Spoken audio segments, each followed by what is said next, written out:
My son stood in my kitchen with his eyes empty and his voice cold, and told me he had drained every dollar from my savings to pay off his wife's family's gambling debts. Before I could even speak, my daughter-in-law stepped closer and said that her family needed the money more than I ever would. In that moment, something inside me twisted, not from anger but from the crushing realization that the people I had loved and supported had quietly turned me into a resource to be exploited. I walked to the bank that afternoon planning to close the account that no longer belonged to me, and the manager looked at the screen, then at me, and pulled me aside with a quiet urgency. "Sir, you need to see this," he whispered, and the printout he showed me made my blood turn cold. Nothing was what I thought it was. Their betrayal was deeper, their plan was bolder, and their secrets were far more dangerous than I ever imagined. What they had done behind my back was not just selfish, it was unforgivable, and it opened a door to a truth I had never expected to find. They thought they had taken everything from me, but they had no idea what I still had left, and they certainly never imagined how far I was willing to go to make sure this time I was the one who ended everything. My name is Raymond Doyle. I am 67 years old, a retired civil engineer who spent 4 decades designing bridges across New England. I built things meant to last, steel and concrete structures that would carry families safely across rivers and valleys long after I was gone. I never imagined that the foundation of my own life could crumble so quickly, or that the people I trusted most would be the ones to break it. The morning it all began was cold, even for Vermont in late November. Frost clung to the windows of the house I had shared with my wife Eleanor for 41 years. She passed 2 years ago, taken by cancer that moved faster than any of us expected. Some days it still feels like she just stepped out to the garden and will be back any moment. I keep her white lilies by the kitchen window, the ones she planted the spring before she got sick. Every morning, I water them and talk to her photograph on the mantel. I tell her about the weather, about what I'm planning to cook for dinner, about the cardinals that visit the bird feeder she hung from the old oak tree. It probably sounds foolish to anyone listening, but those quiet conversations keep her close. They remind me that love doesn't end just because someone is gone. That particular morning, I sat at the kitchen table with my laptop open, a cup of black coffee cooling beside me.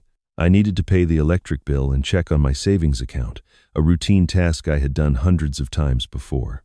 My finances were modest but sufficient: the pension from my engineering career, Social Security, and the $47,000 I had saved over the years for emergencies, and eventually to leave something behind for Daniel, my only son. I typed in my password and waited for the screen to load. The sound of a car pulling into the driveway interrupted me. I wasn't expecting anyone. Through the window, I saw Daniel's silver sedan, and my heart lifted for a moment. He didn't visit often, maybe 3 or 4 times a year since Eleanor's funeral. He lived 2 hours south with his wife Sabrina and their daughter Emily. I understood that life was busy, that young families had their own demands. Still, I missed him. I missed the boy who used to help me in the garage, handing me wrenches and asking endless questions about how things worked. I opened the front door before they reached the porch. Daniel looked different. His shoulders were tense, his eyes darting everywhere except toward mine. He mumbled a greeting and stepped inside quickly, as if being watched. Behind him came Sabrina, and the air in the room seemed to change the moment she crossed the threshold. She walked in like she owned the place, her heels clicking sharply against the wooden floor. Eleanor had refinished herself 20 years ago. She didn't smile. She didn't ask how I was doing. She simply glanced around the living room with an expression I can only describe as appraising, like a buyer inspecting a property. "We need to talk," Sabrina announced, settling herself onto Eleanor's favorite armchair without being invited. Daniel remained standing, fidgeting with his coat zipper. "What's going on?" I asked, looking between them. "Is everything all right? Is Emily okay?" "Emily's fine," Daniel said quickly. "It's just, we're in a situation, Dad. A financial situation." Sabrina cut in before he could continue. "We're facing a crisis. Daniel's business has had setbacks, and we need help. Family helps family, right?" Her voice was smooth, but there was something underneath it, something cold and expectant, as if my agreement was already assumed. I felt uneasy, though I couldn't yet name why. "What kind of help are we talking about?" "We'll discuss the details," Sabrina said dismissively. "But first, maybe you should check your accounts. Make sure everything is in order on your end." Something in her tone made my stomach tighten. I walked back to the kitchen table where my laptop still sat open. I clicked refresh on the bank page. The numbers loaded, and for a moment I thought there must be a glitch, some kind of technical error. I blinked and looked again. The balance read $312.47. $47,000, everything I had saved was gone. I scrolled through the transaction history with trembling hands. Transfer after transfer, amounts ranging from a few hundred to several thousand, all made over the past 6 months. Accounts I didn't recognize, authorizations I never gave. "Daniel," I said, my voice barely steady. "What is this? What happened to my money?" My son couldn't meet my eyes. "It was an emergency, Dad. We were going to pay it back. We just needed what?" I turned to face them both. "You took everything, without asking, without telling me." Sabrina didn't flinch.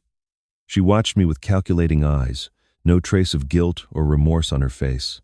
If anything, she seemed almost amused by my shock. "You should start thinking about your future, Raymond," she said, her smile thin and cold. "You're not getting any younger." The silence that followed Sabrina's words hung in the air like smoke. I stood there, laptop still open on the table, staring at the woman my son had married. In that moment, I understood something I had refused to see for years. This was not a family emergency. This was not desperation. This was calculation, pure and cold, delivered with a smile that never reached her eyes. "Let me explain something to you," Sabrina continued, crossing her legs and leaning back in Eleanor's chair as if she had always belonged there. "You're 67 years old. You live alone in a house that's too big for one person. You don't travel. You don't have expensive hobbies. What exactly do you need $47,000 for? Meanwhile, Daniel and I are raising a child. We have a mortgage. We have real responsibilities." I turned to my son, waiting for him to say something, anything, in my defense. Daniel kept his eyes fixed on the floor, his jaw tight, his hands shoved deep into his coat pockets. He looked like a man who had rehearsed his silence, who had already decided that saying nothing was safer than speaking up. "Daniel," I said quietly, "look at me." He didn't. Sabrina filled the space his silence left behind. "We're not the villains here, Raymond. We're trying to survive, just like everyone else. And honestly, have you thought about what happens when you can't take care of yourself anymore? This house needs maintenance. The winters are hard. You're not young enough to keep shoveling snow and climbing ladders." She paused, tilting her head as if considering a business proposition. "You should sell the house. Move into one of those assisted living places. They take care of everything for you, meals, cleaning, medical support. It would be better for everyone, better for everyone." The phrase echoed in my head, each word a small knife. She wasn't suggesting this out of concern for my well-being. She was clearing the board, removing obstacles. In her eyes, I was not a father, not a person who had built a life in this house, who had raised a son within these walls, who had held his dying wife's hand in the bedroom upstairs. I was an inconvenience, an old man standing between her and whatever she truly wanted. "This is my home," I said, my voice steadier than I expected. "Eleanor and I built this life together. I'm not leaving." Sabrina's expression flickered, just for a moment, before settling back into that practiced calm. "Well," she said, rising from the chair, "think about it. We'll be in touch." She looked at Daniel. "Let's go. We've said what we needed to say." Daniel finally lifted his gaze, and for a brief second, I thought I saw something in his eyes, shame, maybe, or the ghost of an apology he couldn't bring himself to speak. But then he turned and followed his wife to the door without a word. The screen door banged shut behind them, and I was alone in the house that suddenly felt colder than the November air outside. I sank into a kitchen chair and pressed my palms against my temples, trying to steady the storm inside my head. And then, unbidden, a memory surfaced. It was from years ago, maybe 5 or 6 summers past, when Eleanor was still healthy and the world still made sense. Maggie Collins, Eleanor's closest friend, had come over for tea one afternoon. I had walked in from the garage to find them huddled together at this very table, speaking in low voices that stopped the moment they noticed me. "Just girl talk," Eleanor had said with a smile that didn't quite convince me. Later that evening, when we were alone, I asked her what they had been discussing. She hesitated before answering. "I worry about Sabrina," she finally said. "Something about her doesn't feel right. The way she looks at things, at people, like she's always measuring what she can take." I had dismissed it then, told her she was being overprotective, that Daniel was a grown man capable of making his own choices. Eleanor had nodded, but her eyes held a sadness I didn't understand at the time. Now, sitting in the silence she had left behind, I understood. She had seen it. She had tried to warn me, and I had not listened. I couldn't sit with these thoughts any longer. I needed answers. Real answers, not the rehearsed excuses Daniel and Sabrina had offered. I grabbed my coat and keys and drove to the bank, the same branch where Eleanor and I had opened our accounts 30 years ago. The roads were quiet, the trees bare against the gray sky. As I pulled out of the driveway, I glanced in the rearview mirror. Sabrina stood at the living room window, phone pressed to her ear, speaking urgently to someone. She wasn't watching the road. She was watching me. The bank was nearly empty when I arrived, just a few customers at the teller windows and the soft hum of fluorescent lights overhead. I approached the main counter, ready to demand an explanation for the unauthorized transfers, ready to fight if necessary. But before I could speak, a man in a dark suit stepped out from a side office. He was perhaps 10 years younger than me, with graying hair and a serious expression that suggested he had been expecting me. "Mr. Doyle," he said quietly, glancing around to make sure no one else was listening. "My name is Gerald Whitman. I'm the branch manager." He placed a hand gently on my arm and lowered his voice further. "We need to talk, privately." Gerald led me through a narrow hallway to a small office at the back of the bank. He closed the door behind us and gestured for me to sit in one of the 2 leather chairs facing his desk. The room was modest, a few framed certificates on the wall, a potted plant in the corner that looked like it needed water, and a window overlooking the parking lot where my truck sat alone in the gray afternoon light. He didn't sit behind his desk.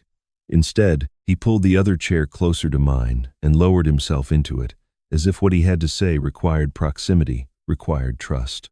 "Mr. Doyle, I'm going to show you something," he said, reaching for a manila folder on his desk. "And I need you to stay calm. Can you do that for me?" I nodded, though my heart was already beating faster. He opened the folder and spread several printed pages across the desk between us. Transaction records, dozens of them, each one highlighted in yellow. I recognized my account number at the top of each page. The transfers dated back 6 months, sometimes 2 or 3 in a single week, amounts ranging from $300 to $5,000. All of them flowed to accounts I had never seen before, account numbers that meant nothing to me. "These are the unauthorized transfers," Gerald said quietly. $47,000 total, moved in small enough increments to avoid triggering automatic fraud alerts. Whoever did this knew exactly how to stay under the radar. I stared at the numbers, trying to make sense of the pattern. "Sabrina," I said, "my daughter-in-law. She and Daniel came to my house this morning, said they had a financial emergency, but they already had the money. They'd been taking it for months." Gerald nodded slowly. "The destination accounts are linked to a Sabrina Clark Doyle. We traced them within 24 hours of me noticing the irregularities." He paused, then pulled another document from the folder. "But that's not all, Mr. Doyle. This is what concerns me most." He placed a single sheet of paper in front of me. It was a loan application, typed and official, bearing my name and social security number. At the bottom was a signature that looked almost like mine, but not quite. The loops were too round, the slant too uniform. Someone had practiced, but not well enough. $30,000, I said, reading the amount. "I never applied for this. I never signed anything." "I know," Gerald said. "That signature is a forgery. The loan was approved 3 months ago using your home as collateral. The funds were disbursed to the same accounts receiving your savings transfers." He let that sink in before continuing. "Mr. Doyle, if you don't act quickly, you could lose more than your savings. You could lose your house." The room seemed to tilt. I gripped the armrest of the chair to steady myself.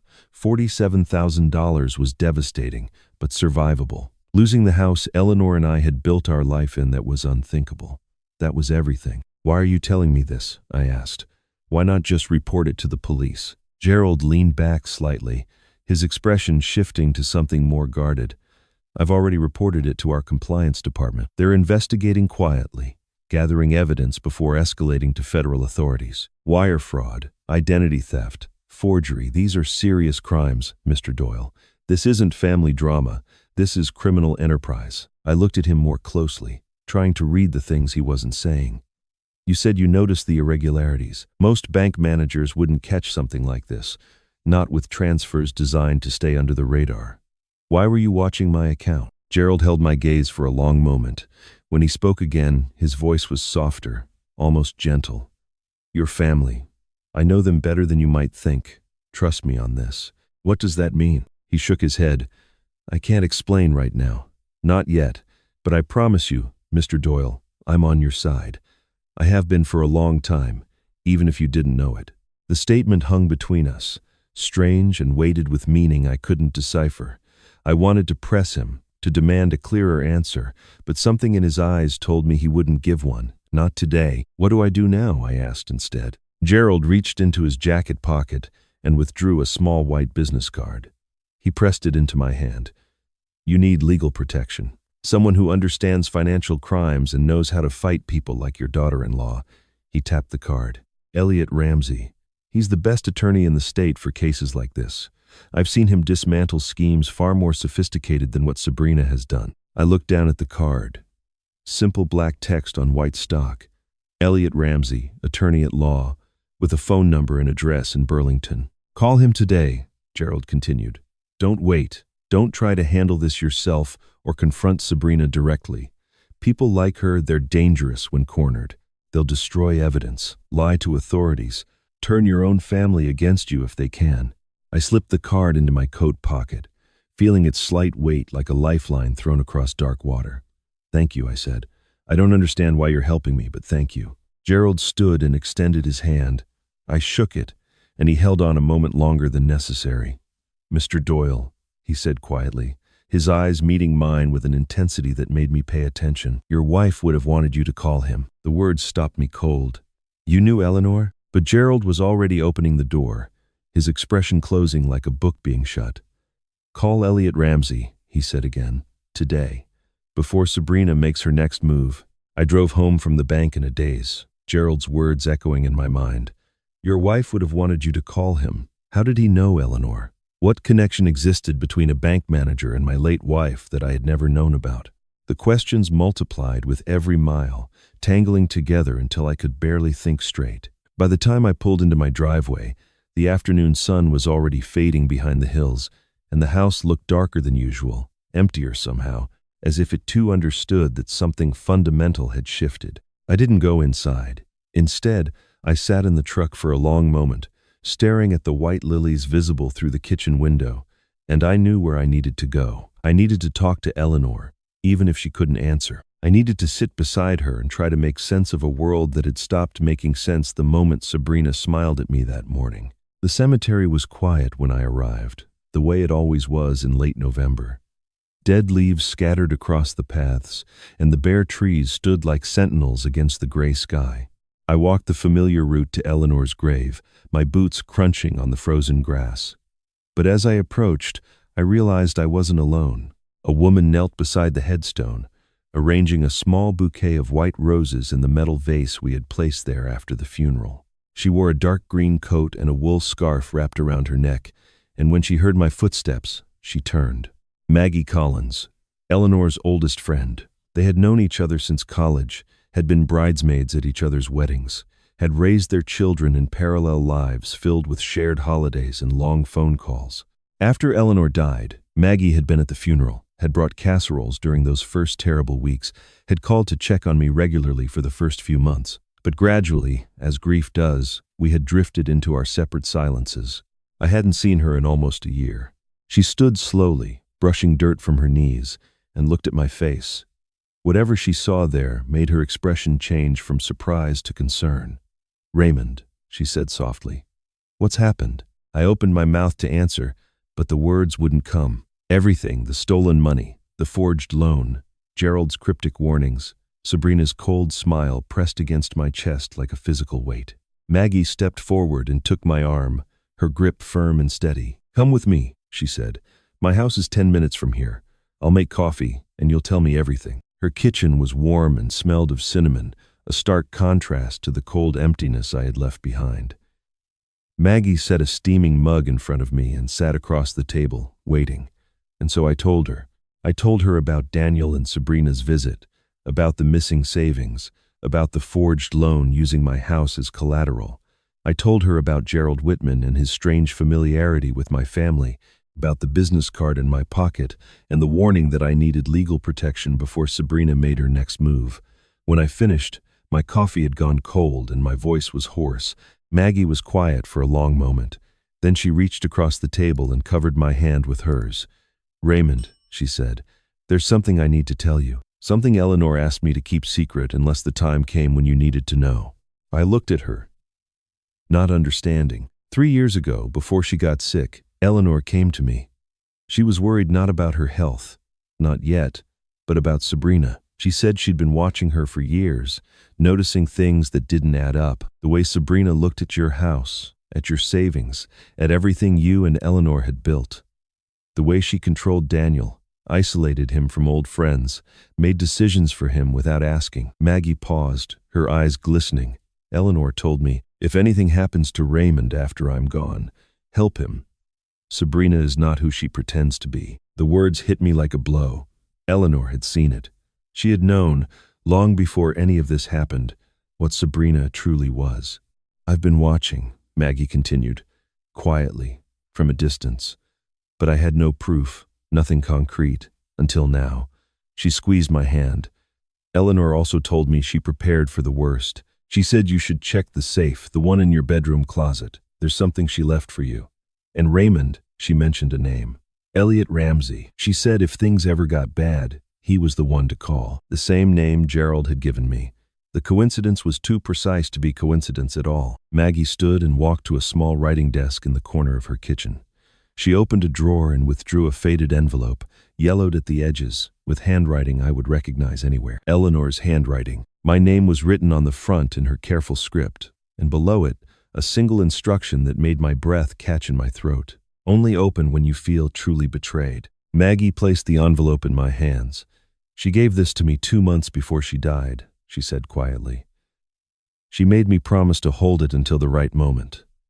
I think that moment is now." I stared at the envelope, at Eleanor's handwriting, at the words she had written, knowing someday I might need them. My wife had been gone for 2 years, but in that moment, sitting in Maggie's kitchen with her final message in my hands, I felt her presence more strongly than I had since the day she died. I called Elliot Ramsey that evening, my hands still trembling slightly as I held the business card Gerald had given me. The envelope from Eleanor sat unopened on my kitchen table. Maggie had told me to read it, but something held me back. Perhaps the fear that once I opened it, I would have to accept fully that my wife had known all along what was coming, that she had prepared for a betrayal I had been too blind to see. The phone rang twice before a calm, measured voice answered. I explained who I was, mentioned Gerald Whitman's name, and before I could say anything else, Elliot interrupted me. "Mr. Doyle," he said, "I've been expecting your call. Can you come to my office tomorrow morning? 9 o'clock. Bring everything you have." His office was in Burlington, on the 3rd floor of a brick building overlooking Church Street. The waiting room was modest but professional, with framed diplomas on the walls and a few leather chairs arranged around a low table covered in legal magazines. A receptionist offered me coffee, which I declined. My stomach was too knotted to accept anything. Within minutes, Elliot emerged from his office and shook my hand firmly.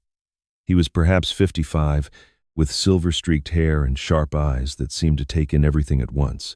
He led me into a room lined with bookshelves and gestured for me to sit across from his desk. I had brought the transaction records Gerald had printed for me, the forged loan application, and the business card with Gerald's handwritten note on the back. I spread them across Elliot's desk and watched as he examined each document carefully, his expression growing more serious with every page. When he finished, he leaned back in his chair and folded his hands. "This is organized financial fraud," he said flatly. "Not careless overspending, not a family misunderstanding. Someone planned this methodically, executed it over months, and designed it specifically to avoid detection. The small transfer amounts, the timing, the forged signature on the loan, this is the work of someone who has done this before." The words confirmed what I had feared but hadn't wanted to believe. "Sabrina," I said. "My daughter-in-law." "Almost certainly," Elliot agreed. "But Mr. Doyle, I need to tell you something that may surprise you. This isn't the first time I've heard your family's name." He paused, studying my reaction. "Your wife, Eleanor, came to see me about 4 years ago. She was concerned about protecting your family's assets, the house, your savings, your pension. She didn't give me specific reasons at the time, just said she wanted to make sure everything was secure in case something happened to her. I stared at him. Eleanor never mentioned meeting with an attorney. She asked me to keep it confidential.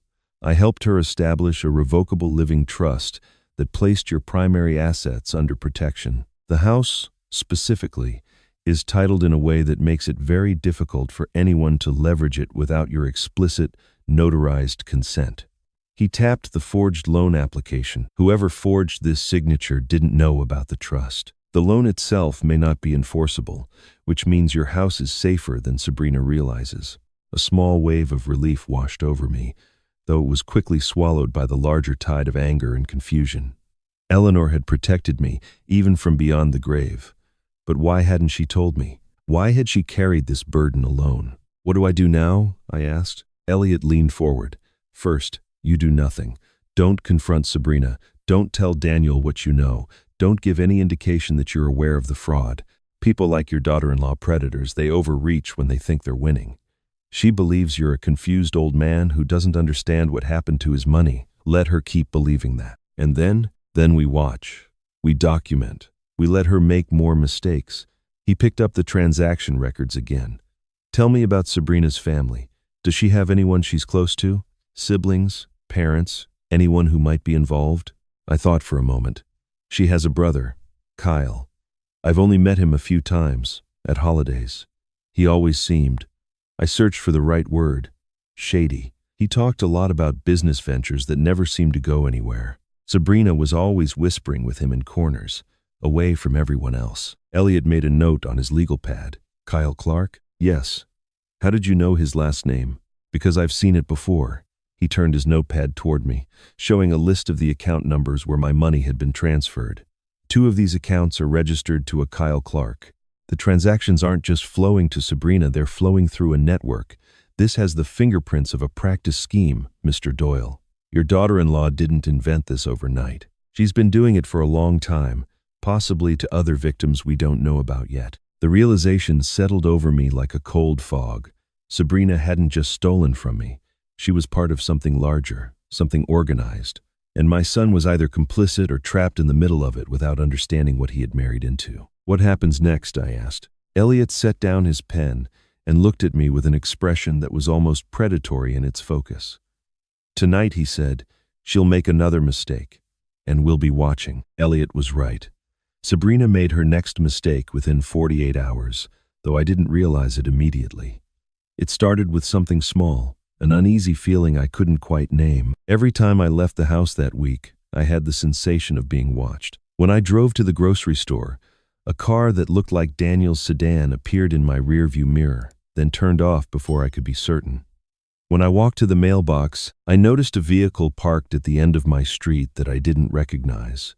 I told myself I was being paranoid, that the stress of everything was making me see threats where none existed. But Elliot had taught me to trust my instincts, so on a cold Thursday morning, I decided to check. I found it under the rear bumper of my truck, attached with a magnetic case, no bigger than a deck of cards. A GPS tracker.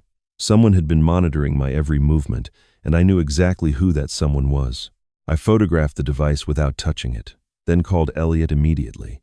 He instructed me to leave it in place for now, to let Sabrina believe her surveillance was undetected. Let her think she's in control, he said. The more confident she feels, the more careless she'll become. The next day, I drove to the bank to speak with Gerald about the ongoing investigation. I had barely stepped through the front doors when I heard her voice behind me, sharp and demanding. Sabrina strode into the lobby like she owned the building, her heels clicking against the marble floor, her expression fixed in that cold mask I had come to recognize as her true face. She walked straight past me without acknowledgement and approached the main counter, demanding to speak with the branch manager about family accounts. Gerald emerged from his office, his face calm and professional. "I'm sorry, Mrs. Doyle," he said, his voice carrying just enough for me to hear. "Account information is only available to the account holder or individuals with documented authorization. I don't have any such authorization on file for you." Sabrina's composure cracked, just for a moment. "This is ridiculous.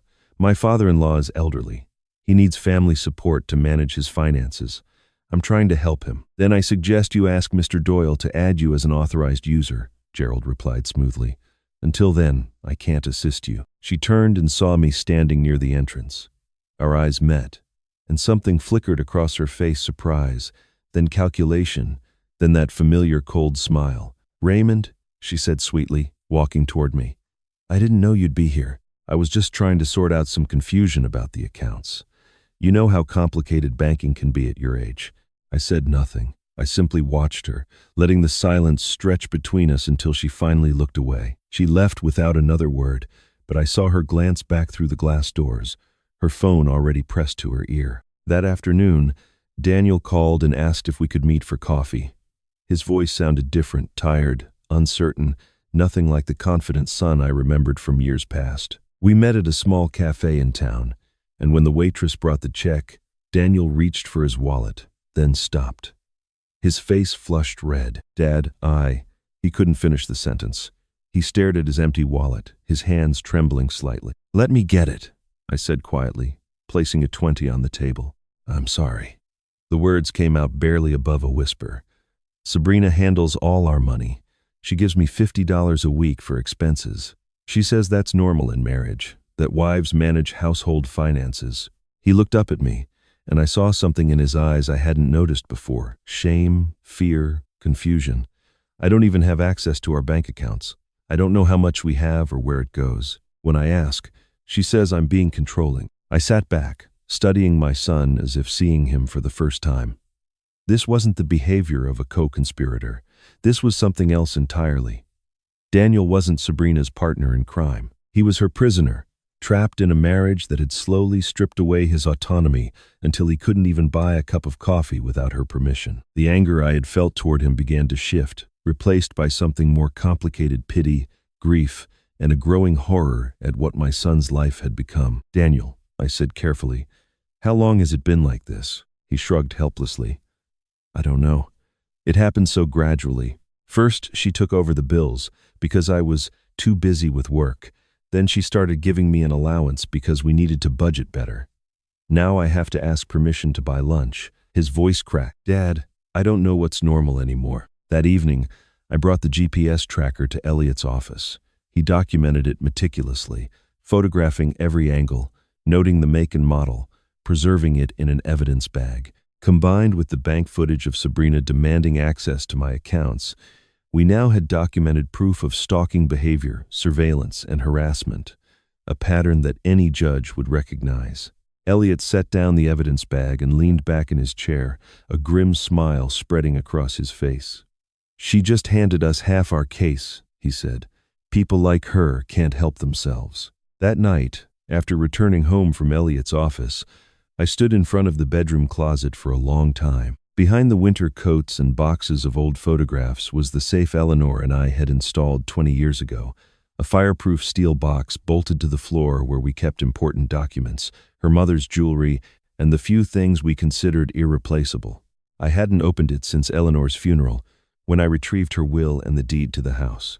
The combination was her birthday numbers I would never forget as long as I lived. The envelope Maggie had given me sat on the dresser, still unopened.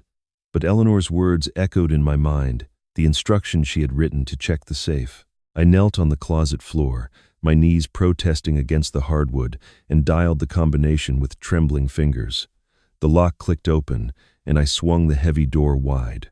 Inside, nestled among the familiar documents and velvet jewelry boxes, was something I had never seen before. A red envelope, thick with contents, with Eleanor's handwriting across the front in her careful, elegant script. For Raymond, when you need strength. My heart seized in my chest. She had placed this here without telling me, had hidden it among our most precious possessions, waiting for a day she prayed would never come. I carried the envelope to the bed and sat down heavily, staring at my name written in her hand. For a moment, I couldn't bring myself to open it. This was Eleanor reaching across the divide between life and death, speaking to me from a place I couldn't follow. Whatever was inside would change everything I thought I knew about my wife, my son, my family. But I had come too far to turn back now. I slid my finger under the seal and opened the envelope. Inside were 2 items. The first was a letter, several pages long, written on the cream-colored stationery Eleanor had used for important correspondence. The second was a manila folder, thick with documents. I set the folder aside and unfolded the letter, and as I read the first lines, tears I hadn't known I was holding began to fall. "My dearest Raymond," the letter began. "If you're reading this, then what I feared has finally happened, and I am so sorry I'm not there to face it with you. I have spent the last 5 years watching, worrying, and preparing for a day I hoped would never come. But I know you, my love. I know your kindness, your faith in people, your endless capacity to forgive. These are the things I fell in love with 40 years ago. They are also the things that make you vulnerable to someone who sees generosity as weakness. I always worried about Sabrina. From the first time Daniel brought her home, something felt wrong. She looked at our house, at our savings, at everything we built together, with eyes that measured and calculated. She didn't see a family. She saw an opportunity. I tried to tell myself I was being unfair, that I was simply a protective mother who would never think any woman was good enough for her son. But the feeling never went away. It only grew stronger. Over the years, I documented what I observed. Small things at first, the way she controlled Daniel's schedule, isolated him from old friends, made decisions without consulting him. Then larger things, questions about our finances that felt more like reconnaissance than curiosity, comments about how wasteful it was for 2 people to live in such a big house. I kept notes, dates, specific incidents. I didn't want to poison your hope or damage your relationship with Daniel, but I couldn't ignore what I was seeing. So I prepared.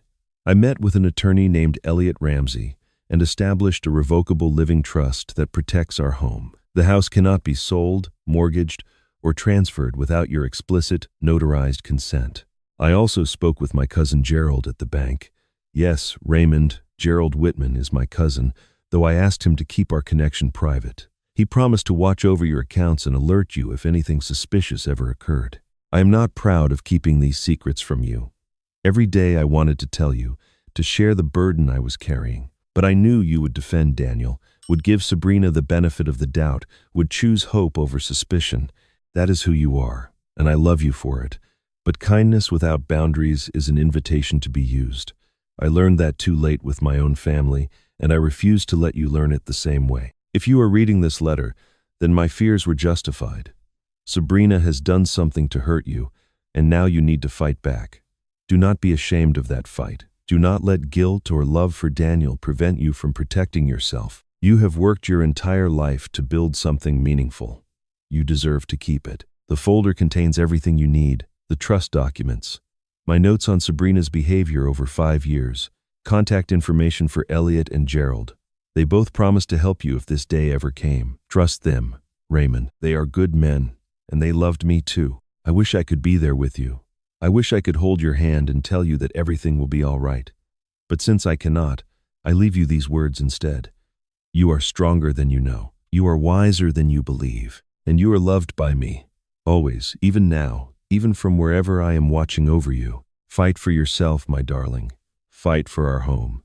And when it's over, live. Live fully and joyfully. Because that is what I want for you more than anything else in this world. Forever yours, Eleanor. I set down the letter and wept. Not the quiet tears I had shed at her funeral, surrounded by mourners and rituals. These were the deep, wrenching sobs of a man who finally understood how much he had been loved, how completely he had been protected, and how alone he was not. Eleanor had seen everything. She had prepared for everything, and even from beyond the grave, she was still fighting for me. I opened the manila folder and found exactly what she had promised. The trust documents, notarized and official, a handwritten list of dates and observations spanning 5 years, each entry a small piece of the puzzle that was Sabrina, and a final note written on a separate card. If you need help, contact Elliot Ramsey and Gerald Whitman. They promised to protect you. The connections I had been struggling to understand suddenly made sense. Gerald's strange familiarity at the bank, his knowledge of my family, his insistence that Eleanor would have wanted me to call Elliot. They weren't coincidences. They were pieces of a safety net my wife had woven in secret, a network of protection she had built, knowing she might not live to activate it herself. I walked to the living room, where Eleanor's photograph still sat on the mantel beside her white lilies. The woman in the picture smiled back at me, frozen in a moment of happiness from our 35th anniversary. I touched the glass gently, tracing the outline of her face. "You never stopped protecting me," I whispered. Even now, the days that followed Eleanor's revelation felt different. I moved through my routines with a new sense of purpose, watering her lilies each morning not just as a ritual of grief but as a promise that I would honor what she had built. I brought the manila folder to Elliot's office and watched as he studied Eleanor's meticulous notes, her careful observations spanning 5 years of watching Sabrina with the sharp eyes of a mother who sensed danger long before anyone else. When he finished reading, he looked at me with something close to admiration. "Your wife was remarkable," he said quietly. "She built a case against Sabrina without even knowing she was building one. These notes, combined with the financial records Gerald provided, give us a foundation, but I want to dig deeper. Someone like Sabrina doesn't start at 67-year-old retired engineers. There's always a history." He was right. Within a week, his investigation began to yield results. Elliot called me to his office on a gray Tuesday afternoon, the kind of day that makes Vermont feel like it exists outside of time. He had a new folder on his desk, thinner than Eleanor's but somehow more ominous. "I found something," he said as I sat down. Sabrina Clark, before she became Sabrina Doyle, was investigated for financial fraud 8 years ago. A former boyfriend filed a complaint with the police, claiming she had stolen over $20,000 from his accounts during their relationship. Credit cards opened in his name, checks forged, savings drained. My stomach tightened. "What happened to the case?" "Nothing." Elliot's voice was flat. "The boyfriend withdrew his complaint 3 weeks after filing it. According to the detective I spoke with, Sabrina's father made a personal visit to the young man. The details are murky, but the outcome is clear. Money changed hands, threats were made, and the whole thing disappeared. No charges, no record, nothing but a buried file that most people would never think to look for." So this was her pattern. She had done this before, to someone else, and gotten away with it. I wasn't her first victim. I was simply her latest, perhaps her largest. The realization made me feel sick and vindicated at the same time. Sick because my son had married a predator, vindicated because Eleanor's instincts had been right all along. "There's something else," Elliot continued, pulling another document from the folder. I looked into Sabrina's family background. Her father, Richard Clark, was a successful businessman in Connecticut. Commercial real estate, some development projects. By all accounts, he was worth several $1,000,000 at his peak. He paused, letting the weight of the next word settle. "He died 4 years ago. In poverty." I stared at him. "How is that possible?" "That's exactly what I asked. According to public records, Richard Clark spent the last 2 years of his life in a rented apartment, dependent on Social Security and a small pension. His business assets were liquidated, his properties sold, his investment accounts emptied. When he died, his estate was worth less than $8,000. Elliot leaned back, his expression grim. "Strange, isn't it? A wealthy man dies broke, while his children live comfortably. His daughter drives a luxury car, wears expensive clothes, takes vacations to places most people only see in magazines." The implication hung in the air between us, unspoken but unmistakable. Sabrina hadn't just defrauded a boyfriend. She had done something to her own father, drained his wealth while he was still alive, left him to die with nothing. And now she was doing the same thing to me. "She targeted Daniel because of me," I said slowly, the pieces finally clicking into place. "She saw the house, the savings, the stability. She saw an aging father with assets and a son who was easy to control. Their entire marriage was a long-term con." Elliot nodded. "I believe so. Daniel was never the prize. You were. Your house, your pension, your savings, everything you and Eleanor spent a lifetime building. Sabrina saw it all as hers for the taking, and she was patient enough to wait years for the opportunity. I thought of Daniel, of his trembling hands at the coffee shop, his empty wallet, his confusion about what was normal in a marriage. He hadn't married a woman who loved him. He had married a woman who saw him as a tool, a means to an end. And by the time he realized it, he was too trapped, too controlled, too broken to escape. "What do we do with this information?" I asked. Elliot closed the folder and looked at me with an intensity that made me pay attention. "We find someone willing to talk." The boyfriend who filed the complaint is a dead end. He's too scared or too paid off to cooperate. But Sabrina's father is a different story. He's dead, but he wasn't alone. He had a wife, Sabrina's mother. Martha Clark, I said, remembering the name from the little Daniel had told me about Sabrina's family. Sabrina barely mentions her. Said they had a falling out years ago. I wonder why, Elliot replied dryly. A mother who watched her husband die in poverty while her children prospered might have a few things to say about her daughter. He stood and walked to the window, looking out at the gray afternoon sky. I'm going to find her, Mr. Doyle. If anyone knows the full extent of what Sabrina is capable of, it's the woman who raised her. He turned back to face me, and his expression was grimmer than I had ever seen it. Someone was destroyed by Sabrina before you, he said quietly, and that person might want to talk. Daniel called me 3 days later, his voice barely above a whisper. Dad, I need to see you. Not at the cafe, somewhere private. Can I come to the house? There was something in his tone I hadn't heard before, not just the weariness I had grown accustomed to, but genuine fear. I told him to come immediately. He arrived within the hour, parking his car behind the garage where it couldn't be seen from the road.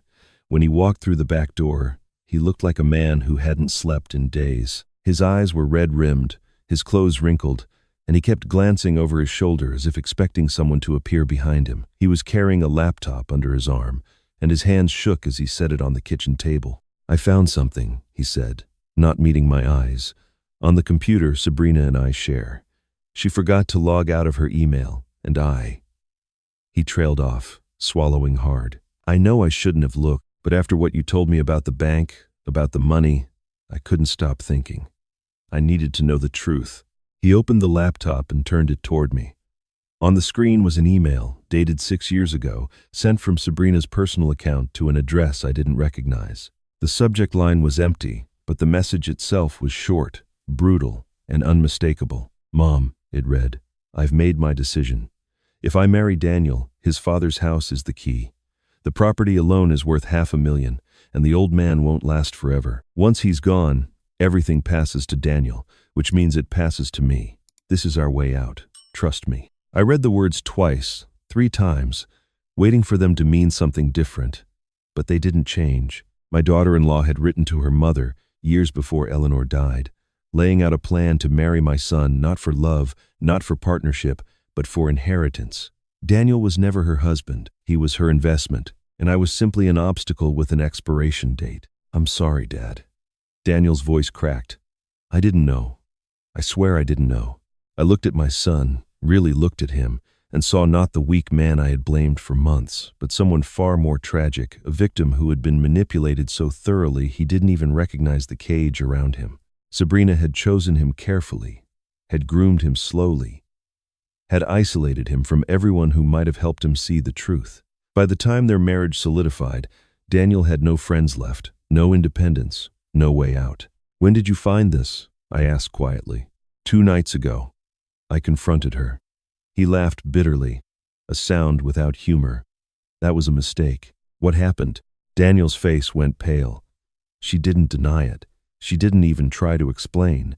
She just looked at me with this coldness, like I was something she had scraped off her shoe. And then she said, If you say anything to your father, I'll destroy you.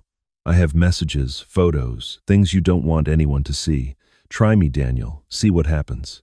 The words hung in the air between us, ugly and threatening. I understood then the full scope of what Sabrina had done.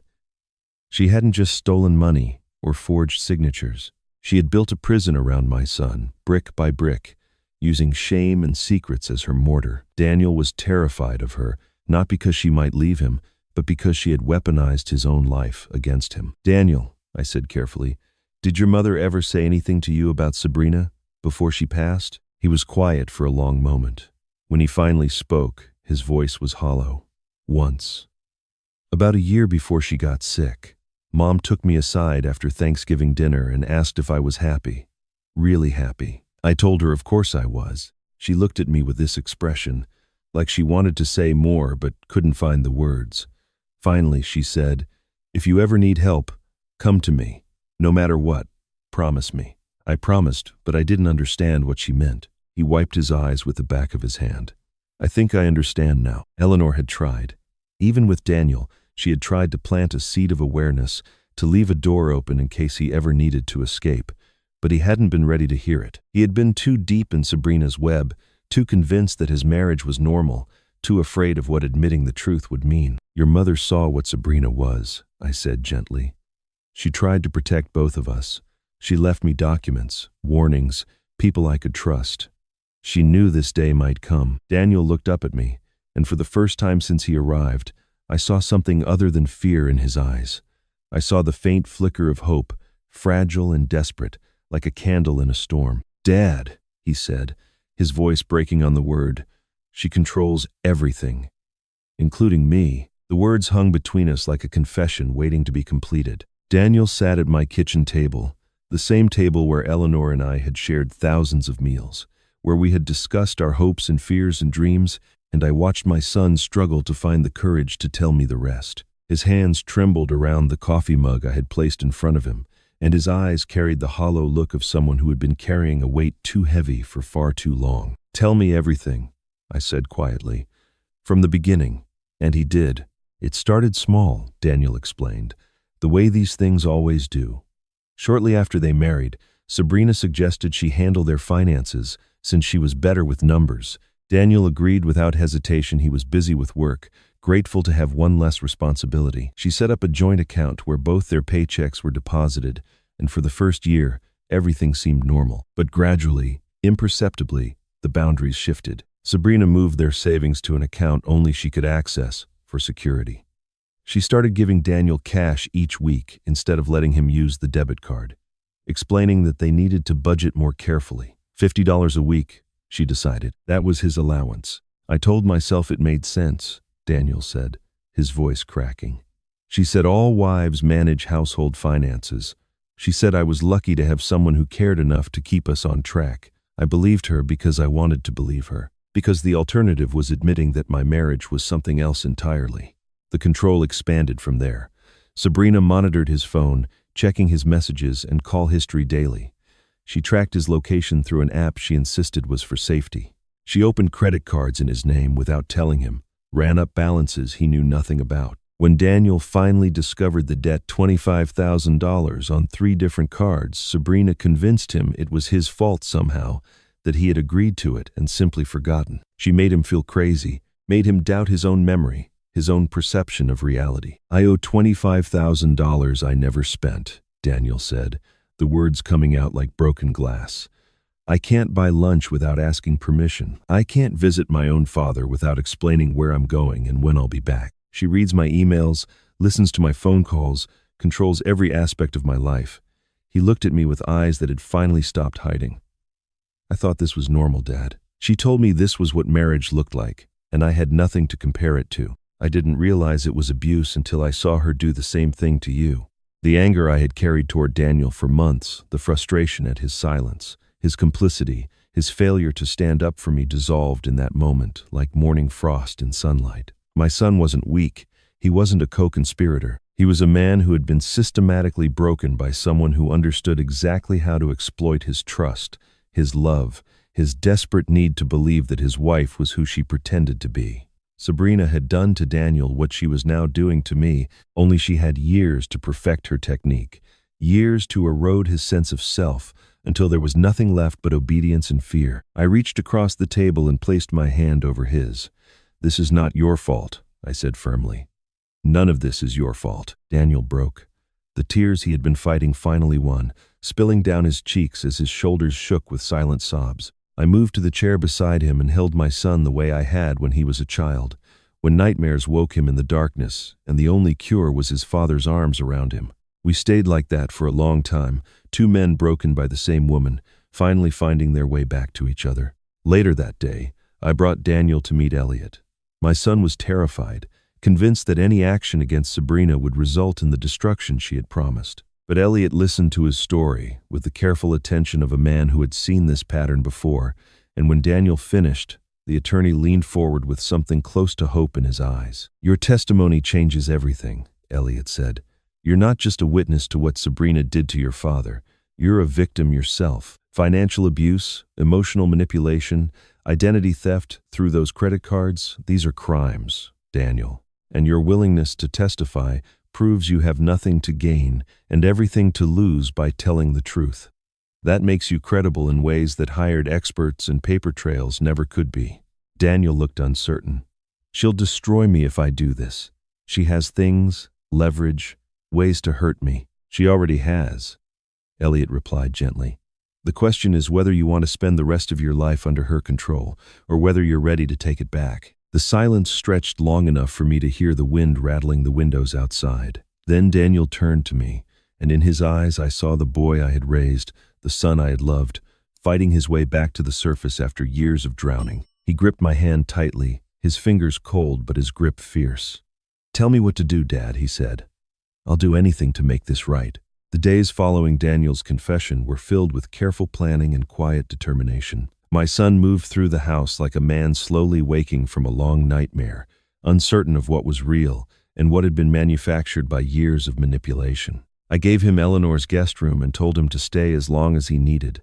Sabrina called his phone constantly, leaving voicemails that alternated between sweet concern and thinly veiled threats. Daniel listened to none of them. He simply turned off the phone and placed it in a drawer, as if burying a piece of himself he no longer wanted to carry. Elliot worked around the clock, assembling the evidence we had gathered into a case file that grew thicker by the day. The transaction records from Gerald, Eleanor's meticulous notes, the GPS tracker, the forged loan documents, Daniel's testimony about the credit cards opened in his name. Each piece added weight to the portrait of Sabrina as a calculated predator who had spent years positioning herself to drain my family of everything we had built. But Elliot wanted more. He wanted to establish a pattern that stretched beyond me, beyond Daniel, to show that Sabrina had done this before and would do it again if not stopped. Then, on a Thursday morning that began like any other, Elliot called me with news that changed everything. "I just received a phone call," he said, his voice carrying an edge of controlled excitement. "From Martha Clark, Sabrina's mother." I sat down heavily in my kitchen chair. I thought they were estranged. They are. Have been for 3 years. But Martha saw something in the news about a financial fraud investigation in Vermont. Apparently, Gerald's compliance report triggered some local media interest. She recognized the names, put the pieces together, and tracked me down through my firm's website. Elliot paused. "Raymond, she wants to meet with us. She says she has information about her daughter that we need to hear." 2 days later, Daniel and I sat in Elliot's office as Martha Clark was escorted through the door. She was a woman in her early 60s, with silver hair pulled back in a neat bun and eyes that carried the permanent sadness of someone who had lost more than could ever be recovered. She moved carefully, as if the weight of what she was about to share made each step difficult. When she saw Daniel, she stopped. "You must be him," she said softly. "The husband. I'm sorry. I'm so sorry for what my daughter did to you." Daniel couldn't speak. He simply nodded, his jaw tight. Martha settled into the chair Elliot offered and folded her hands in her lap. For a long moment, she said nothing, gathering herself for the story she had come to tell. When she finally spoke, her voice was steady but heavy with grief. "My daughter destroyed my husband," she began. "Richard and I were married for 38 years. He built a successful business, commercial real estate mostly, and we had a comfortable life. Not wealthy by most standards, but secure. We raised 2 children, Sabrina and her brother Kyle. I thought we had done well by them. I thought they would grow up to be good people." She paused, her composure flickering. "I was wrong." She explained what had happened slowly, methodically, as if recounting the details of a crime she had witnessed but been powerless to stop. It started when Richard began showing signs of early dementia, small lapses in memory that the doctors said were normal for his age. Sabrina volunteered to help manage his affairs, and Richard, trusting his daughter, agreed. What followed was a systematic dismantling of everything he had built. She transferred his assets to accounts she controlled, Martha said. The business, the properties, the investments, all of it, moved piece by piece over 2 years. Kyle helped her. They forged his signatures, manipulated his confusion, convinced him to sign documents he didn't understand. By the time I realized what was happening, there was nothing left. Richard died, owning nothing but the clothes in his closet and the shame of knowing his own children had betrayed him. The room was silent. Daniel stared at the floor, his face pale. I thought of Eleanor's notes, her careful observations, her certainty that something was deeply wrong with Sabrina. My wife had seen the predator beneath the surface. She had tried to warn us all. I confronted them, Martha continued. After Richard's funeral, I told Sabrina and Kyle I knew what they had done. Sabrina didn't even try to deny it. She looked at me and said, "He was going to die anyway. Why should his money rot in a bank when we could use it?" That was the last time I spoke to either of them. 3 years ago. Elliot leaned forward. "Mrs. Clark, do you have any documentation of what they did to your husband?" Martha reached into her purse and withdrew a thick envelope. "Emails," she said. "Messages Sabrina sent me over the years, before and after Richard's death. She talked about her plans, her strategies, always in that same cold language she uses for everything. I kept them because I knew someday someone would need proof of what she is." She placed the envelope on Elliot's desk. "I also have something else, something urgent." She pulled out a printed confirmation page. "Sabrina and Kyle have booked flights to Toronto. They leave in 5 days. One-way tickets." The implications hit me like a physical blow. They were planning to run, to take whatever money they had stolen and disappear across the border before anyone could stop them. All the evidence we had gathered, all the careful preparation, would mean nothing if they escaped. Elliot took the confirmation page and studied it, his expression hardening. "They're liquidating what they can and fleeing," he said. "They know the walls are closing in." Martha looked at me, her eyes filled with a pain I recognized too well. "I couldn't save my husband," she said quietly, "but maybe I can help save you. Don't let her win, Mr. Doyle. Don't let her do to your family what she did to mine." Elliot stood and walked to the window, his mind clearly racing through options and timelines. When he turned back to face us, his expression was grim but determined. "They're running," he said. "We have 5 days to stop." The next 5 days became a blur of legal filings, urgent phone calls, and sleepless nights. Elliot worked with a ferocity I had never seen before, assembling our evidence into an emergency motion that would be presented to a federal judge. Martha Clark stayed in Vermont, providing additional documentation and answering questions about her daughter's history of financial manipulation. Daniel remained at my house, alternating between moments of resolve and waves of guilt that left him sitting silently at the kitchen table, staring at nothing. I understood his conflict. Despite everything, Sabrina was still his wife. The woman he had married, believing she loved him, was about to have her life dismantled, and some part of him, the part that had spent years rationalizing her behavior, still struggled to accept the truth. On the morning of the 3rd day, Elliot filed the emergency injunction. The motion was comprehensive, detailing the pattern of fraud that stretched from Richard Clark's stolen estate to the money taken from my accounts. It included Gerald's bank records, Eleanor's documented observations, the forged loan application, Martha's emails, the flight confirmations, and Daniel's testimony about his own financial abuse. The evidence painted a picture of 2 people, Sabrina and Kyle, who had spent years systematically destroying their own father and were now attempting the same scheme on a new victim before fleeing the country. The judge reviewed the motion within hours. By that afternoon, Elliot called with news that made me grip the phone until my knuckles turned white. "It's done," he said. The judge granted the injunction. All accounts linked to Sabrina and Kyle Clark are frozen as of 30 minutes ago. Their passports have been flagged. If either of them tries to leave the country, they'll be stopped at the airport. "We've cut off their escape route, Raymond. They're not going anywhere." I relayed the news to Daniel, who received it with a mixture of relief and dread. We both knew that cornering Sabrina would make her desperate, and desperate people were unpredictable. We didn't have to wait long to see the proof. That evening, my phone began buzzing with notifications from Gerald. Sabrina had attempted to access my accounts 3 times in rapid succession, each attempt blocked by the security protocols Gerald had implemented weeks earlier. When direct access failed, she tried calling the bank, demanding to speak with the manager about her father-in-law's accounts. Gerald informed her calmly that she had no authorization and no legal standing, and that any further attempts would be reported to the authorities. She hung up without another word, but Sabrina wasn't finished. The following morning, Elliot forwarded me a series of emails that had been sent to Adult Protective Services, the local police department, and several news organizations. The messages, sent from an anonymous account, accused me of suffering from severe dementia and claimed that I was being financially exploited by unscrupulous attorneys and family members. The emails painted a picture of a confused old man being manipulated into making false accusations against his loving daughter-in-law. They called for an immediate investigation into elder abuse and demanded that my so-called evidence be dismissed as the ramblings of a deteriorating mind. Elliot traced the IP address within an hour. The emails had been sent from Sabrina's home computer using a proxy service that was easily penetrated by someone with the right technical resources. Her attempt to discredit me had only added another piece of evidence to the growing case against her evidence of witness intimidation and obstruction of justice. "She's panicking," Elliot said when he called to inform me.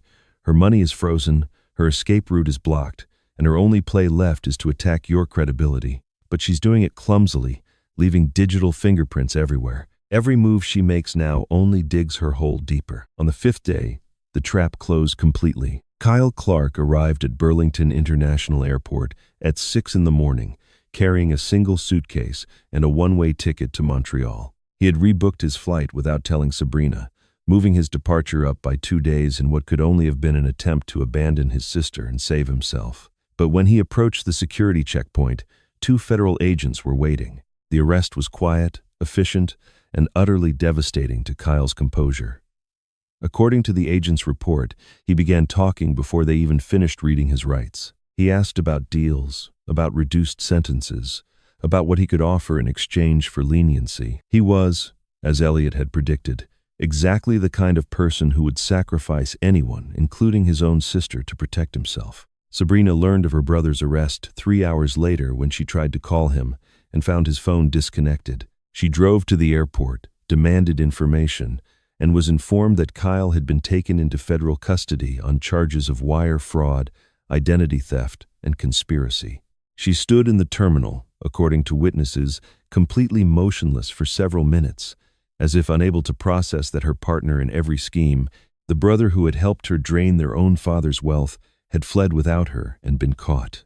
I was sitting in my living room that evening, watching the sunset paint Eleanor's lilies in shades of gold and orange, when my phone rang. Elliot's name appeared on the screen. "Kyle is talking," Elliot said, and I could hear the satisfaction in his voice. "He's been in interrogation for 6 hours, and he's giving them everything. Names, account numbers, timelines, the whole operation. He's confirmed that Sabrina was the mastermind behind the fraud against both you and their father. He's explained how they forged documents, moved money, planned their escape." Elliot paused, letting the weight of the next words settle.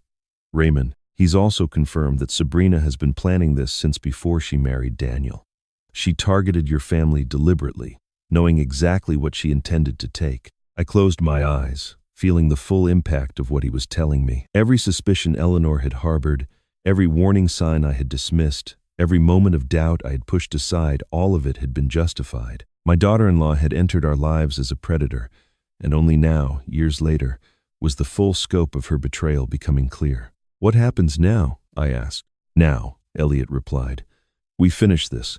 Kyle is talking, Raymond, and he's giving us everything."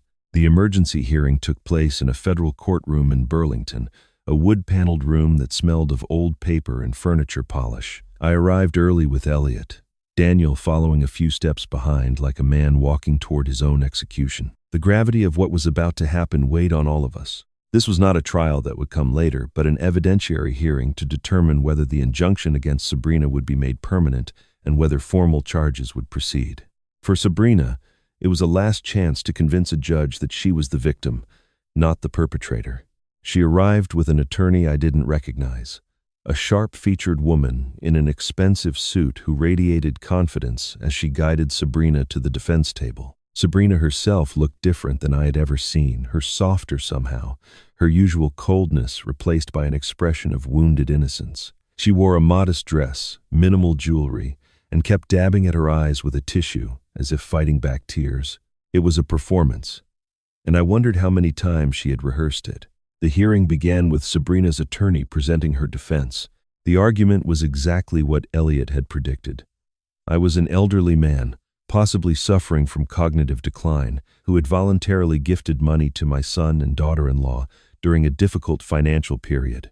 Now, manipulated by opportunistic lawyers and estranged family members, I was making accusations I didn't fully understand. Sabrina was not a criminal, the attorney insisted. She was a devoted wife and daughter-in-law who had been unfairly targeted by people with their own agendas. My client has done nothing but try to help her father-in-law, the attorney declared, her voice thick with manufactured sympathy. She managed family finances because Mr. Doyle asked her to. She visited the bank on his behalf because he found the process confusing. Every action she took was motivated by love and concern for an aging man who now, tragically, has been turned against her by those who seek to profit from his confusion. I sat motionless, listening to lies wrapped in the language of compassion. Beside me, Elliot remained calm, making occasional notes on his legal pad. He had warned me this would happen. "Let them talk," he had said. "The more they claim, the harder the evidence will hit." When it was our turn, Elliot presented the evidence methodically, building the case piece by piece. First came Gerald Whitman, who testified about the unauthorized transfers and the forged loan application. Then came the surveillance footage, grainy but unmistakable, showing Sabrina at the bank counter, signing documents while glancing nervously over her shoulder. Gerald explained how he had recognized the forgery immediately, how the bank's compliance department had launched a quiet investigation, how every piece of evidence pointed to systematic fraud rather than family generosity. Next came the GPS tracker, entered into evidence along with documentation of Sabrina's pattern of appearing wherever I went. Martha Clark's emails were read aloud, including the message from 6 years ago where Sabrina had described my house as the key and my death as an opportunity. The judge's expression grew increasingly severe as each piece of evidence accumulated. Then Kyle was brought in to testify. He looked diminished somehow, smaller than I remembered, his earlier arrogance replaced by the desperate compliance of a man trying to save himself. Under questioning, he confirmed everything: the scheme against their father, the plan to defraud me, the forged documents, the intention to flee to Canada. He spoke in a flat, emotionless voice, reciting facts like a man reading from a script. When asked who had masterminded the operation, he didn't hesitate. "Sabrina," he said. "It was always Sabrina. She planned everything. I just did what she told me." I watched Sabrina's face as her brother testified against her. The mask of wounded innocence cracked, revealing something harder underneath rage, barely contained, hatred burning behind her eyes. Finally, Daniel was called to the stand. My son walked to the witness box like a man approaching a cliff's edge, knowing he had to jump but terrified of the fall. He sat down, raised his right hand, and swore to tell the truth. Then he looked directly at Sabrina for the first time since the hearing began. He told them everything: the weekly allowance, the credit cards opened in his name without consent, the constant monitoring of his phone and location. He described years of manipulation that had left him unable to distinguish between love and control. He explained how he had discovered the email, revealing Sabrina's true intentions, how she had threatened to destroy him if he spoke to me. His voice shook at times, but he never stopped. He testified against his own wife, knowing it would end his marriage, knowing it would expose his own failures, knowing there was no going back. Sabrina glared at him throughout, her eyes burning with a fury that made the air in the courtroom feel charged. Daniel saw the hatred in her face, the woman he had loved transformed into something unrecognizable. But he didn't look away. He held her gaze and kept speaking, kept telling the truth, kept choosing his father over his fear. When Daniel finished, the courtroom fell silent.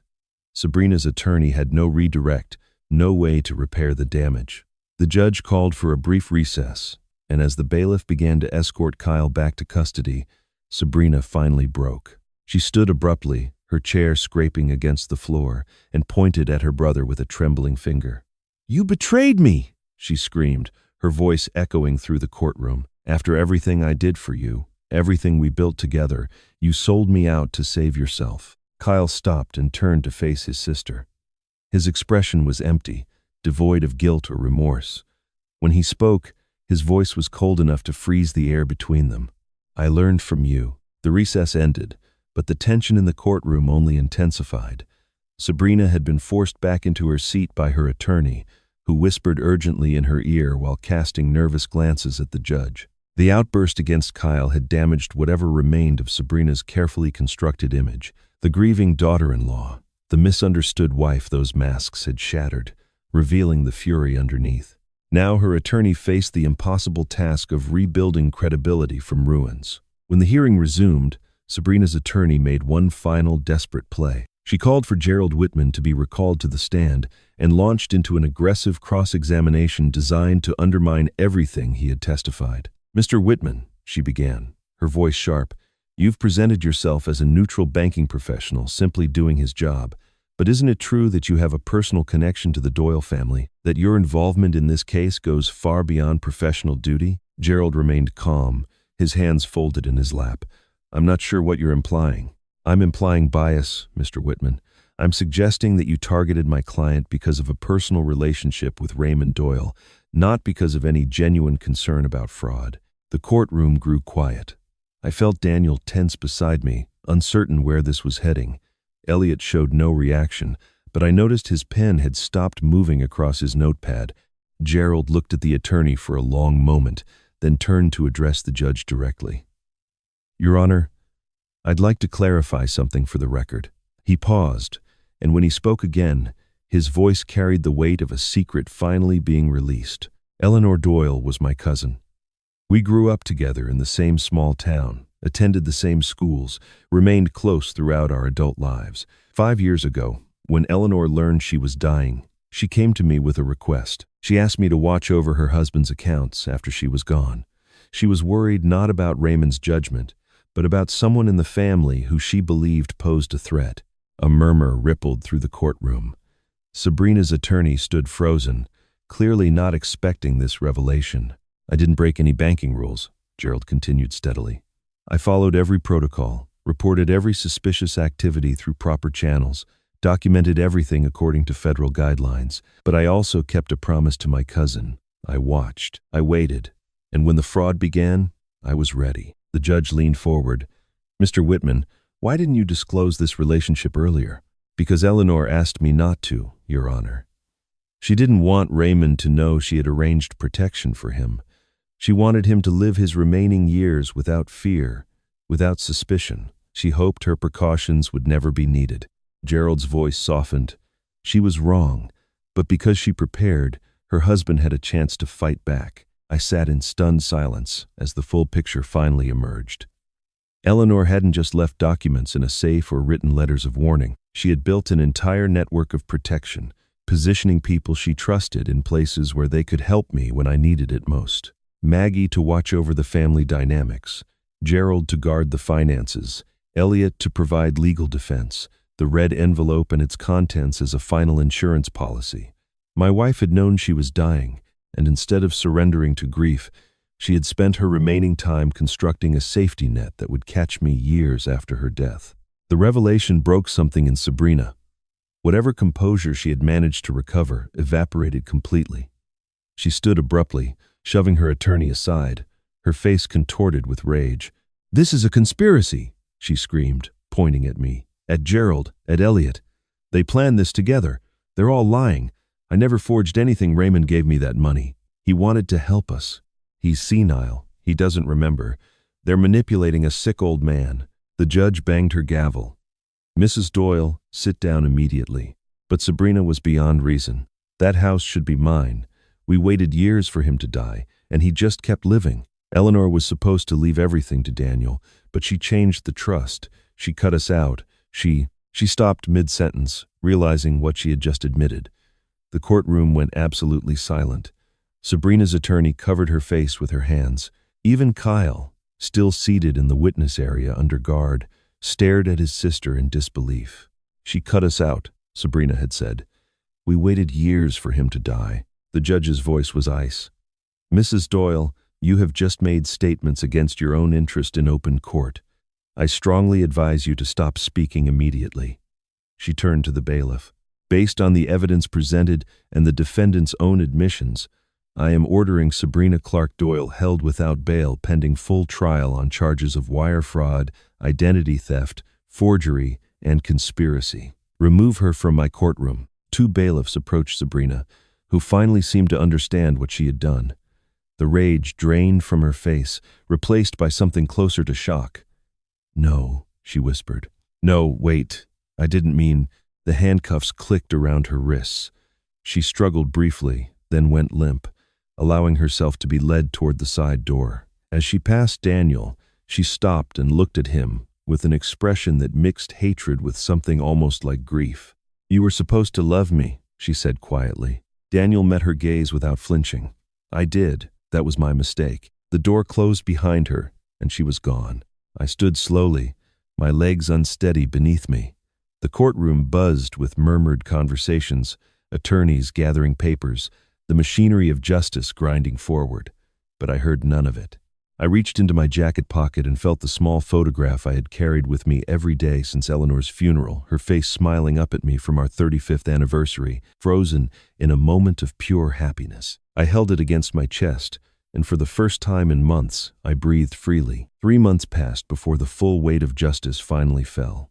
The trial had been exhausting weeks of testimony, evidence review, and legal arguments that dissected every aspect of Sabrina's scheme. I attended every day, sitting in the same seat in the gallery, watching as the truth I had lived through was presented to 12 strangers who would decide my daughter-in-law's fate. Daniel sat beside me for most of it, though there were days when the testimony became too painful and he had to step outside to compose himself. I never blamed him for those moments. He was watching his marriage be autopsied in public, every manipulation and lie exposed under fluorescent lights. The verdict came on a gray February morning. Guilty on all counts: wire fraud, forgery, identity theft, stalking. The jury had deliberated for less than 4 hours, a speed that Elliot said reflected the overwhelming nature of the evidence. When the forewoman read the verdicts aloud, Sabrina sat motionless at the defense table, her face betraying nothing. Whatever fire had consumed her during the emergency hearing had burned out, leaving behind only ashes and silence. Sentencing followed 2 weeks later. The judge reviewed Sabrina's pattern of behavior, the destruction of her own father, the systematic abuse of her husband, the calculated fraud against me, and determined that this was not a crime of impulse or desperation. It was predation, methodical and remorseless. 8 years in federal prison, with no possibility of early release. Kyle, whose cooperation had been instrumental in securing the conviction, received 3 years. He would serve his time in a minimum security facility, emerging as a middle-aged man with nothing but the consequences of his choices waiting for him. The court also ordered full restitution. Every dollar stolen from my accounts would be returned, recovered from the frozen assets Sabrina and Kyle had accumulated over years of fraud. The forged loan was declared void, my house protected exactly as Eleanor's trust had intended. When the final judgment was read, I felt something I hadn't expected, not triumph, but exhaustion. The battle was over. I had won, but victory tasted more like survival than celebration. Daniel was cleared of all involvement, officially recognized as a victim rather than a co-conspirator. The credit card debt Sabrina had accumulated in his name was discharged as fraudulent. He moved into an apartment in Burlington and began seeing a therapist who specialized in survivors of domestic abuse. The word felt strange when applied to my son abuse, but I had learned that control and manipulation leave wounds as real as any physical violence.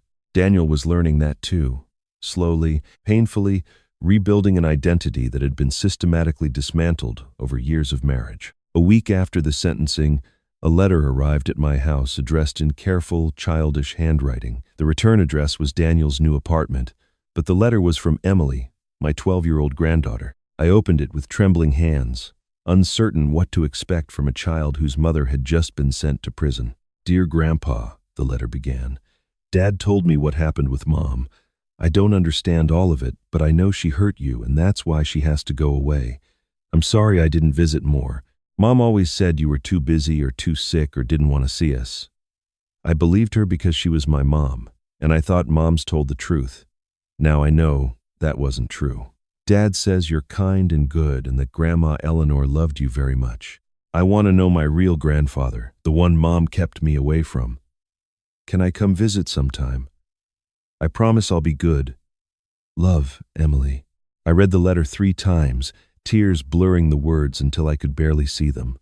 This child, caught in the wreckage of her mother's destruction, was reaching out with a grace I could hardly comprehend. I wrote back immediately, telling her she was welcome anytime, that I had stories about her grandmother I wanted to share, that my door would always be open. Daniel came to visit the following Sunday. We sat on the porch despite the cold, wrapped in heavy coats, watching the bare trees sway against a pale winter sky. For a long time, neither of us spoke. The silence between us had changed, no longer the uncomfortable avoidance of unspoken truths, but the quiet of two people who had finally run out of things to hide. "I'm sorry, Dad." Daniel's voice was hoarse. For all of it. For not seeing what she was. For not protecting you. For being too weak to stand up when it mattered. "I don't expect you to forgive me. I just need you to know that I understand now, and I'll spend the rest of my life trying to be better." I looked at my son, really looked at him, and saw not the broken man Sabrina had created, but the boy I had raised, the child Eleanor and I had loved with everything we had. He was still there, buried under years of damage, waiting to be found again. "You're my son," I said simply. "We start over. But this time, with truth." Daniel nodded, his eyes glistening.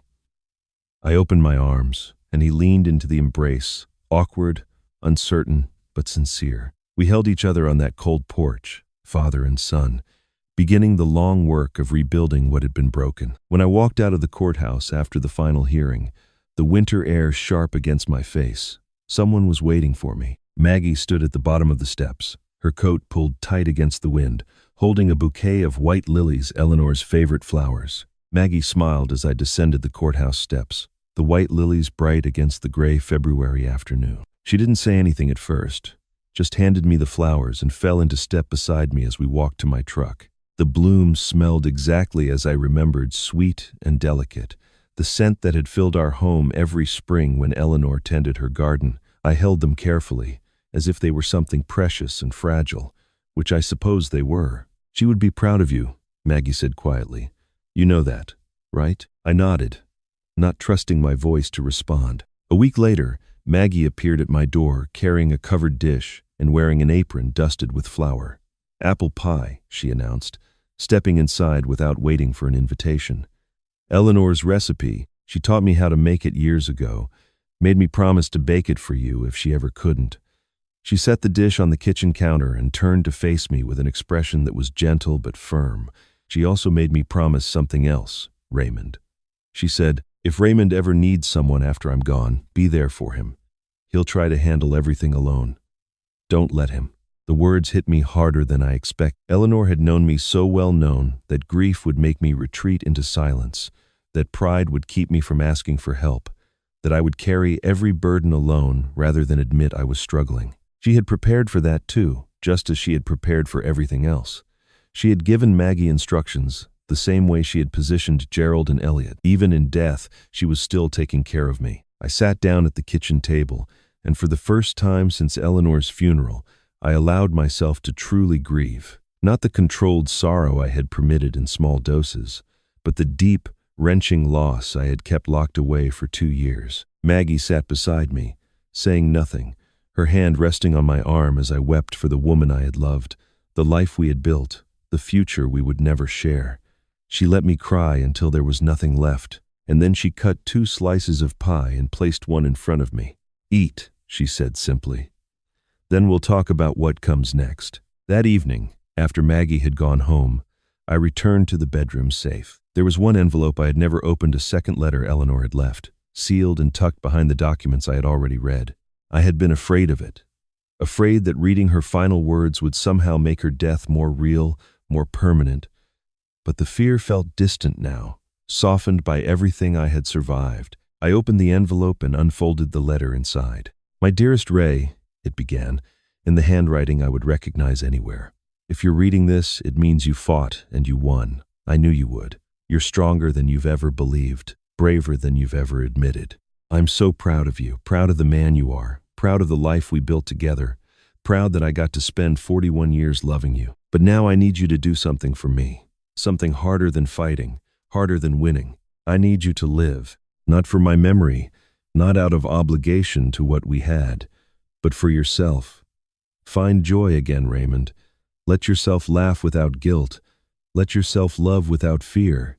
The years ahead of you are a gift, And I don't want you to spend them looking backward at what we lost. Look forward. Build something new. Be happy. That's my last wish. That's all I've ever wanted for you. Forever yours, Eleanor. I read the letter 3 times, memorizing every word, letting her voice fill the empty spaces in my heart. Then I folded it carefully, placed it back in the envelope, and set it beside her photograph on the mantel. The following Sunday, I hosted dinner at the house for the first time in years. Daniel arrived early to help me cook, his movements in the kitchen still uncertain but willing. Emily came clutching a handmade card she had decorated with flowers and hearts, her eyes wide as she explored the home her mother had kept her from. Maggie brought another pie and a bottle of wine. Gerald arrived last, carrying a bouquet of white lilies to add to the vase on the windowsill. We gathered around the dining table, the same table where Eleanor and I had shared thousands of meals, and for a few hours, the house felt alive again. Emily asked about her grandmother, questions she had never been allowed to ask before, and I found myself telling stories I hadn't spoken aloud in years. The time Eleanor got lost in Boston and ended up making friends with a street musician. The anniversary when I tried to cook her a fancy dinner and nearly burned down the kitchen. The way she laughed, with her whole body, unable to contain her joy. The stories made us laugh and cry, sometimes at the same time. And I realized this was what Eleanor had wanted, not a shrine to her memory, but a family that remembered her with love. After everyone left, I stood alone by the window, watching the sunset paint the sky in shades of gold and rose. Eleanor's photograph sat on the mantel, her smile unchanged, her eyes still holding that spark of warmth I had fallen in love with 41 years ago. The white lilies bloomed beside her, their petals glowing in the fading light. I kept my promise, Eleanor, I whispered. And now, I'm ready to live again. The seasons turned, as they always do. Spring arrived in Vermont with its familiar rituals, melting snow, returning birds, and the first green shoots pushing through the thawed earth. I planted new lilies beside Eleanor's original garden, white blooms that would flower alongside the ones she had tended for decades. Daniel visited every other weekend now, sometimes bringing Emily, who had become fascinated with her grandmother's stories, and insisted on hearing a new one each time. Maggie remained a steady presence, dropping by for coffee and conversation, keeping the promise she had made to her oldest friend. Gerald retired from the bank that summer and joined our Sunday dinners, completing the circle Eleanor had drawn around me before she died. I still talk to Eleanor's photograph each morning. I still water her lilies and tell her about my days. But the conversations have changed. They're no longer filled with grief or loneliness.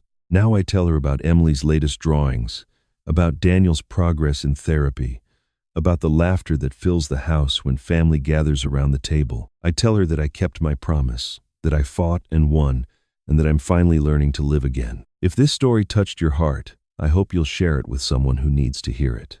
Perhaps you've faced betrayal from people you trusted, or watched someone you love struggle against manipulation. Perhaps you're still fighting your own battle. Whatever your story, remember this. Kindness is not weakness, but kindness without boundaries is an invitation to be used. Protect yourself. Trust the people who prove themselves worthy, and never stop believing that justice, though slow, will find its way. Thank you for staying until the end. Leave a comment and tell me, have you ever discovered that someone you trusted was not who they pretended to be? I'd love to hear your story. And if you haven't already, subscribe so you won't miss what comes next.